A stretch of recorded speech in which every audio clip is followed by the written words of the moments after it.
Oh, it's coming great. The stadium's going to be done in July. We're going to have events in August, opening it up, some special, even maybe a practice or two, and bring in some people who have purchased some of the seating in the bowl, and so we're really looking forward to it. When you walk through it, having taken some people through it, they're just blown away at it. Nebraska was in today to take a look at it. The Texans have been in, Penn State's been in, there's been a bunch of schools coming in just wanting to see the uniqueness that we did with the sight lines and the premium and the different fan experiences. So they were wanting to come in and look how we were putting everything together. And so real excited about it. Football-only facility, how's that coming? On target as well, be done in August. Now the team won't move in probably to the bye week. Not to disrupt practice, but that's also a good thing because it gives us the opportunity to do some events in it, to get people through the facility to see it prior to the team moving in. But yeah, it's going to be the best in the country. By far is another reason some schools have come in, because we've been able to fly around the country, NFL and some collegiate facilities, take the best of best and then expand on it.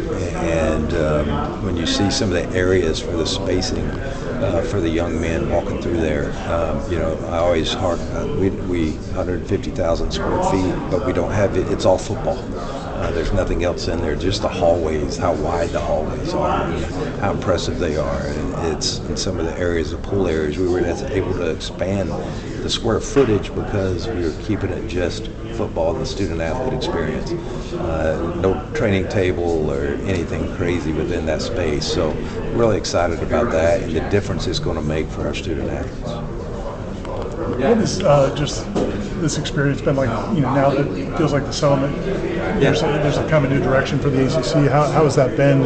Has it been any different for you and the other ACC people? We've always had a great relationship. I always go back, and you've heard me since we started this, that Jim and I have always communicated. Communicated our thoughts, communicated our feelings about the direction of the ACC. I will continue to communicate about the direction of the ACC, but we're really excited. This is now put behind us.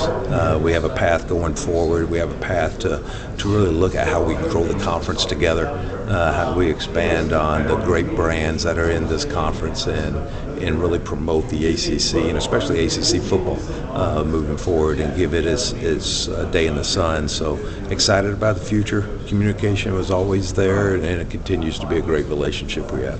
That series between Clemson and Notre Dame, is that anything that you see intrigue in, with Florida State maybe being able to schedule a similar rival for that area? Yeah, well, the great relationship we have with both those institutions, so I'm fully aware of those discussions going on. The way I kind of viewed it, that was Clemson's Miami game every year. We get Clemson every year, we get Miami every year, we have Alabama, we have Georgia on and they didn't have that. We have Florida, they have South Carolina. They didn't have that opponent. So this is really there. But we also play Notre Dame more than anybody else in the league in the current scheduling format. So great. Also talking to Notre Dame about playing more often. I'm very vocal. Brands on brands grow this league. Brands on brands help this league and promote it. So I'm always saying the best brands need to play. I want to play Virginia Tech more. I want to play Virginia more often. So that's something where it's constant communication to the league about our feelings. Is that contract put together between Clemson and Notre Dame, or did it somehow go through the ACC? It's put together between the two institutions on the length of it. They played some times through our regular scheduling format within that, but the years they didn't play is when they went and supplemented the games. So will those be considered out-of-conference games? Yes. Well, everything with Notre Dame's out of conference games. Yeah, that's true. In terms of the revenue share on television ratings, that helps. Yeah, and it always helps. Whenever you get the best brands playing, and that really helps them with the new model. But it also promotes the league. And that's the reason we play in Alabama and Georgia. And we're going to continue to do that moving forward, and we're going to continue to look at what can we do to not only grow Florida State, but also to look at those ratings and get those. So I always tell people when you come to the game this fall to leave your TVs on at the house. So have you seen other schools in the league starting to move in that direction Hopefully. to schedule this? Yeah, hopefully, you know, that's one thing I always want to promote, that we need to play people as a league. And we need to go out and win those games as a league. So it's very important that we look and to grow the brand of the league and to grow each team's brand. We need to be scheduling those games moving forward.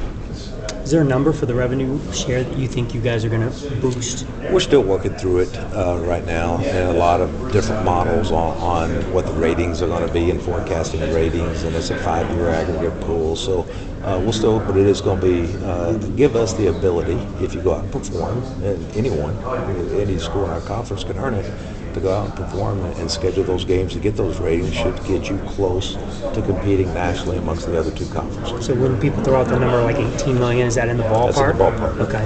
And is it hard to budget when you don't know definitively what that number is going to be? Well, you can forecast. You can kind of look at what your schedule is going to be, look at past, look at your previous 4 years, anticipate what the next year is going to be, and then kind of schedule conservatively in that window.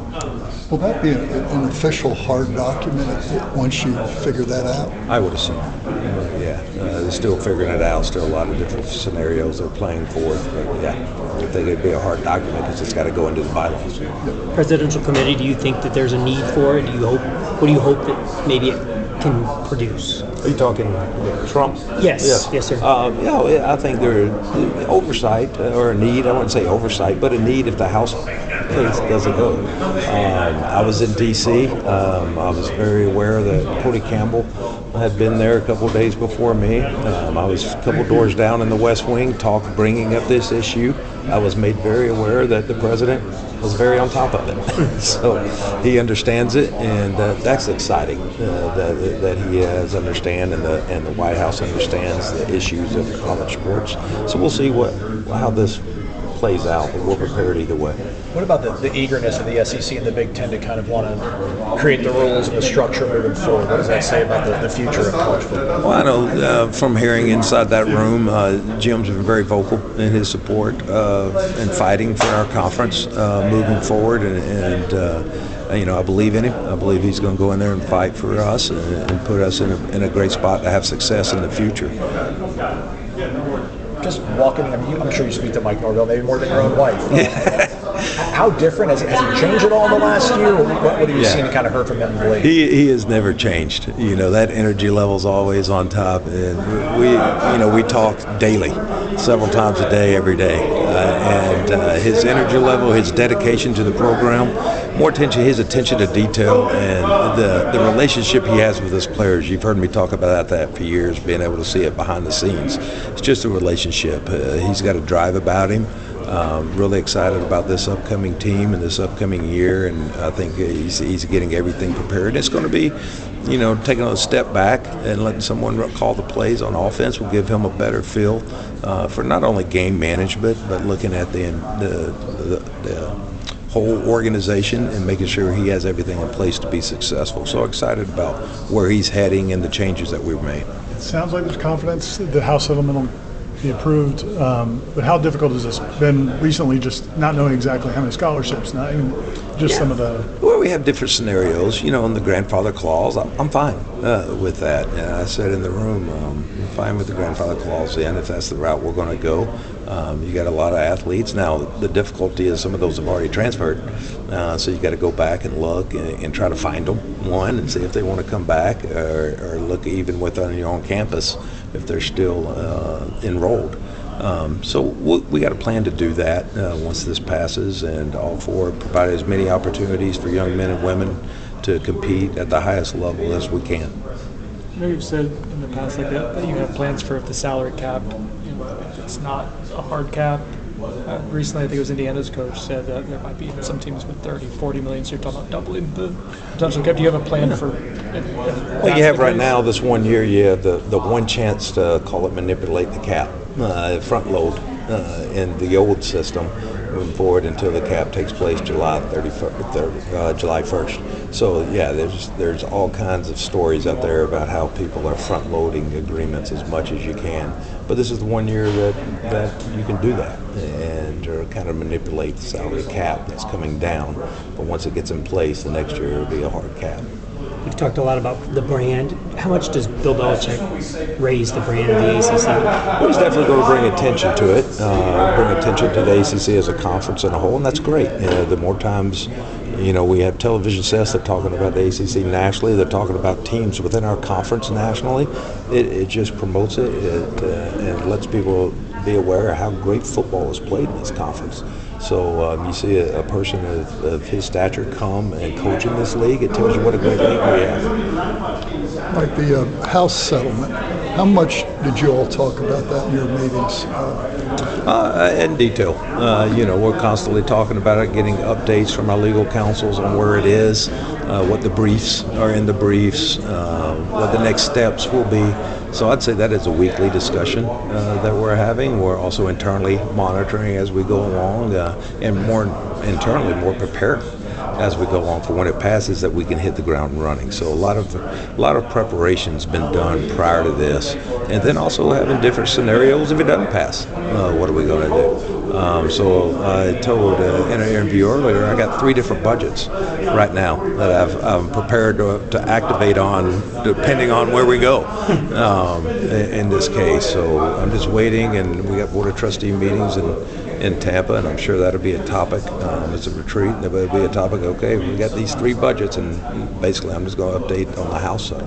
Yeah. How much more firm ground, higher land is Florida State University on now, post-settlement, in your mind? Well, we were able to prepare. As you talk about as an organization, that was one thing that we knew this was coming. And the industry knew this was coming.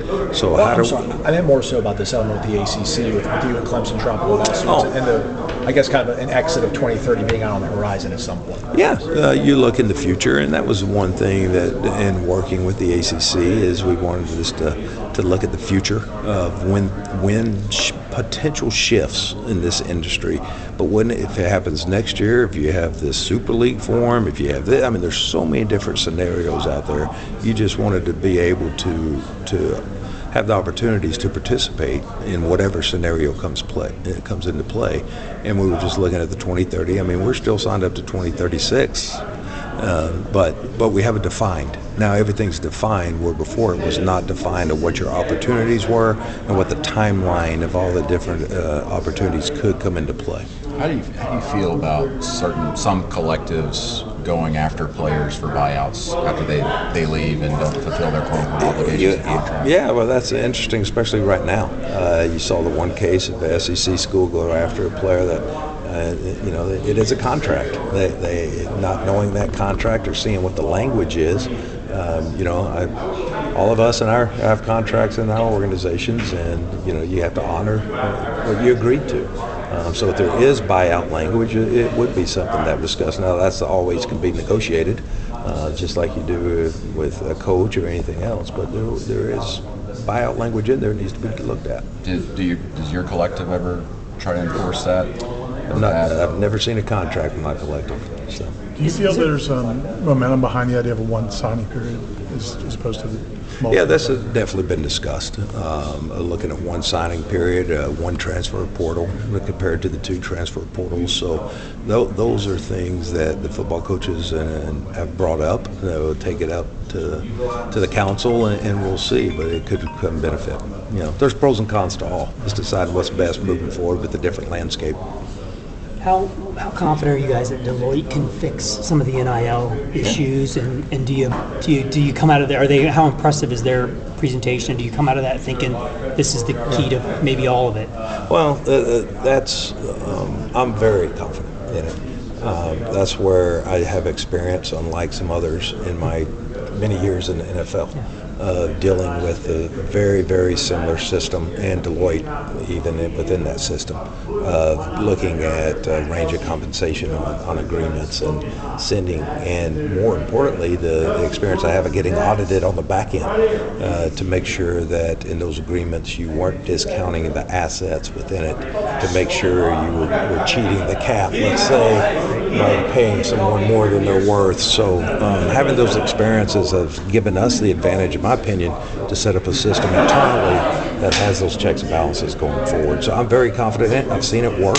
I know it will work once we can implement it. It's the same system in NFL, NBA, and Very similar, and same Major League algorithm. Baseball. Yep, same algorithm that's kind of used. Who's in charge of enforcement? That's something they're coming up, and Pearl, our legal counsel with the conference, is actually, I believe, leading that, setting that group, and that's something they're still working on. It's going to be outside the NCAA, from my understanding, but that's one thing when you talk to various commissioners, when you talk to different people within other peer conferences, we all want it. Enforcement. This doesn't work without enforcement, so it doesn't work without accounting and enforcement, so we really want to make sure that they are enforcing the laws set forth. On the campus level, how does the campus level get the players to file the NIL reports and all that? Yeah, we got a system internally. We're going to be running through our business office and with assistance of our general manager and working with the players. But at the end of the day, it's up to the players. They have to turn it in. They have to put it through the system of any agreement they have. Now, if it's the rev share agreement, we turn that in and work with them. If it's an outside NIL deal with Lloyd, then they have to turn that in. That's their responsibility. If a player's non-compliant, doesn't want to cooperate? There should be rules. There will be rules in my anticipation against them for that. How was the baseball committee? Awesome. 2.5 hours today. Looking forward to it. But now we're really getting into the nuts and bolts. Really looking at where teams rank, really getting into detail coming down the stretch here. Some big weekends for some teams coming up this weekend. My poor wife, Laura, she's watched more West Coast baseball than she can see, but her beloved Hawaii Rainbows are having a good year, so I get to watch them often. But no, it's been a lot of fun, and really working on too. Next year I'll be chair, and looking at how do we modernize the umpiring. How do we look at data? And we just hired a new coordinator of umpires for the whole country, and working with him on, hey, coming in next year, we want to use data more. You still got to do the eye test. You still got to go and see how someone controls the game as an umpire and their demeanor and everything else that goes with that. But you also have now data to what percentage of balls and strikes, but also use it to coach up our umpires.